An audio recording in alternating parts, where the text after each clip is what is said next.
get into this video, if you guys want to check out my feature film Quesadilla, you can. It's on Amazon right now. You can also pre-order the Blu-ray, which is super awesome. If you guys want to check out my link tree, you can. You can follow me on my social media. Always looking to meet with other filmmakers, other collaborators, other content creators.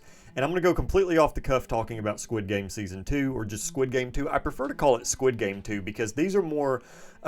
it makes me feel like they're not really a TV series because it is Squid Game 1, Squid Game 2, Squid Game 3, which I know it is, but it's the same thing with Stranger Things. They don't really call it by season. It's just Stranger Things 2, 3, 4, and I like that. I don't know why, it just, I like it. So Squid Game 2 is out, and this might, I hope this isn't controversial because some people do like to talk a little nasty about Squid Game, and I think it's literally just because of its popularity.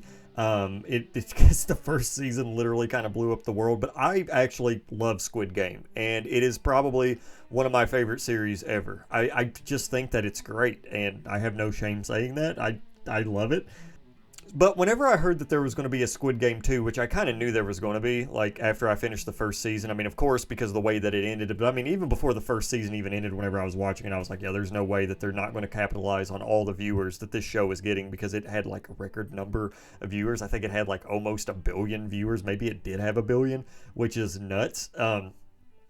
But I was very hesitant because even the creator said that he only envisioned it to be 1 season, and 2 and 3 are basically, I don't want to say they're cash grabs. I mean, it would be completely wrong to say that they're not done for money because, I mean, let's face it, when you have the most popular show on Netflix, they're going to make another season. You know, I mean, that's just how it is. Whether it's good or bad, they're going to capitalize on that money. And from a business standpoint, I don't think you can really blame them. I just, you know, I mean, as much as I dislike it, I can't blame them. I mean, logistically, I get it. So, but that still didn't stop me from being a little bit nervous. Now, I ended up revisiting the first season, and I love it. The first season is phenomenal. It's great. You should definitely watch it. If you're one of the only people that's not seen it, you should definitely check it out.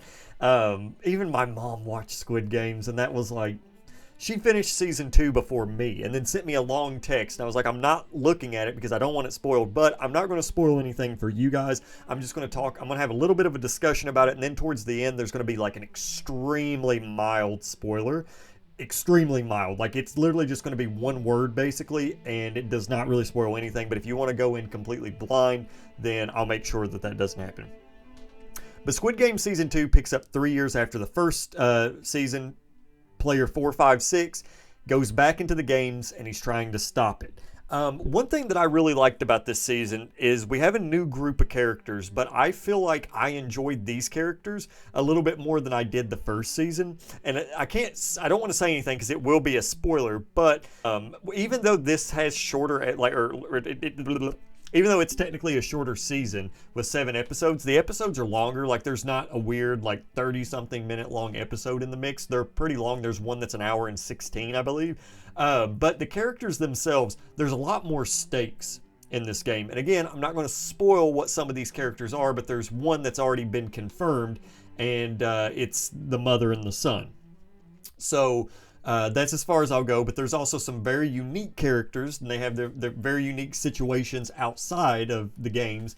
And if you're somebody that's looking for the games themselves, like if that's something that really does sort of tickle your fancy, you might be a little bit disappointed because there are games in this, but it takes a little bit to get to them. Like the first 2 episodes, no games whatsoever. It's just basically a build-up, but it's still entertaining. Like I didn't feel like I needed the games. But again, if the games are what you basically watch Squid Games for, it's going to take a second, but it's okay. You can make it. You can do it.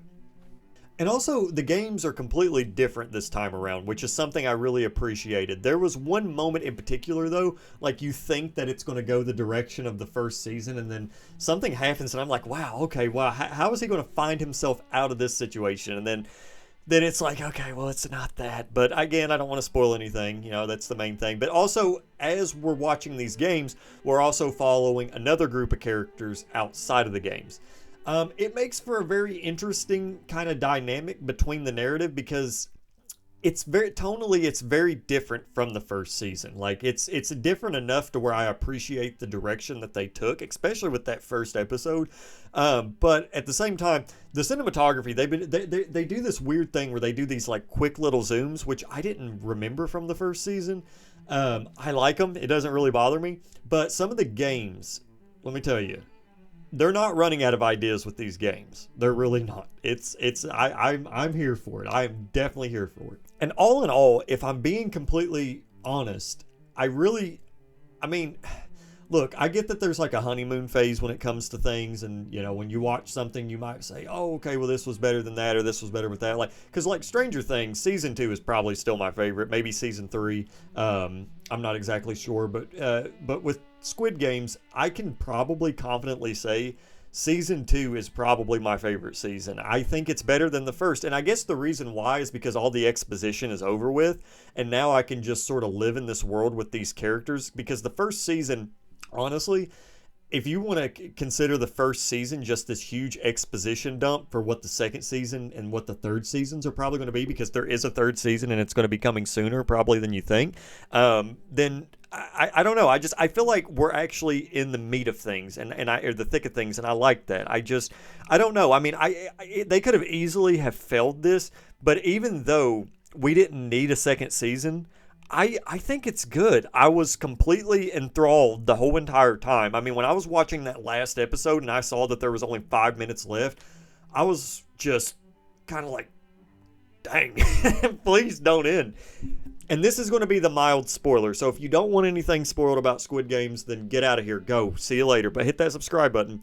I'm not going to spoil anything, but listen, you've been warned. As you know, there is going to be a third season, and this season does end on, and here's the spoiler word, a cliffhanger. It ends on a pretty big cliffhanger. The cliffhanger is honestly kind of annoying. Like, if I'm being completely honest, I think if I would have known what the cliffhanger was, or how big the cliffhanger would have been, I probably would have just sucked it up, and I probably would have just waited until the third season. Because I don't want to criticize it because it's a part of the show, and let's face it, cliffhangers, they suck because we want more. So I understand the point of a cliffhanger. I get it from even a business standpoint. I understand cliffhangers. Sometimes they need to happen.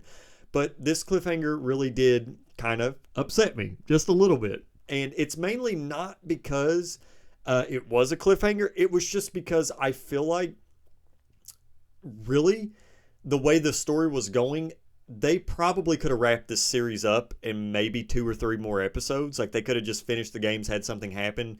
Again, we will have to see with season 3 what's going to. There's a mid-credits scene too, but I'm here for it. I'm nervous that they might try to extend it like 7 episodes again, which I don't know if we need it. But at the same time, I feel like it would be kind of ridiculous if there was only like 3 episodes in the next season. So I don't know. We'll have to see. But that's the mild spoiler there. Just know it is a cliffhanger. You probably have already seen it anyway if you're, I don't know, maybe. But yeah, I love Squid Game Season 2, and I would highly recommend watching the whole entire series. But anyway, guys, hope you enjoyed this video. If you did, leave a thumbs up, maybe subscribe. Hope you're staying safe out there, and I'll see you next time. Bye.